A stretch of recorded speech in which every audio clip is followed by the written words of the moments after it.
Banana chocolate ice cream చాలా టేస్టీగా వచ్చింది. మీరు కూడా ట్రై చేయండి. బనానాని చిన్న చిన్న పీసెస్ లాగా కట్ చేసుకొని మిక్సీలో వేసుకొని బాదాం, cashew, milk, 2 spoon sugar and milk made అయితే యాడ్ చేసుకోండి.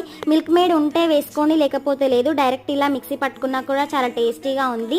సో మిక్సీ పట్టుకున్న దాన్ని ఐస్ క్రీమ్ మౌల్స్లో ట్రాన్స్ఫర్ చేసుకోండి.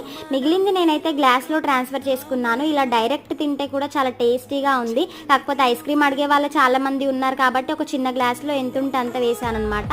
8 అవర్స్ ఫ్రిడ్జ్లో పెట్టిన తర్వాత ఐస్ క్రీమ్ రెడీ అయిపోతుంది. చాక్లెట్ కోసం అయితే డబుల్ బాయిలింగ్ మెథడ్లో క్యాడ్బరీ డైరీ మిల్క్ అండ్ కొంచెం మిల్క్ యాడ్ చేసుకుంటే మంచిగా టేస్ట్ ఉంటుంది. చాక్లెట్ కూడా రెడీ అయిపోతుంది. ఐస్ క్రీమ్ రెడీ అయిన తర్వాత ఇలా చాక్లెట్లో డిప్ చేసుకొని నట్స్ అండ్ హనీ వేసుకొని తింటేనైతే సూపర్ టేస్టీగా ఉంటుంది. మీరు కూడా ట్రై చేయండి. పిల్లలు బనానాస్ డైరెక్ట్ తినకుండా ఇలా ఐస్ క్రీమ్ చేసి పెడితేనైతే ఇష్టంగా తింటారు. ఖచ్చితంగా ట్రై చేయండి. నాకైతే చాలా బాగా నచ్చింది. వీడియో నచ్చితే లైక్, షేర్, సబ్స్క్రైబ్.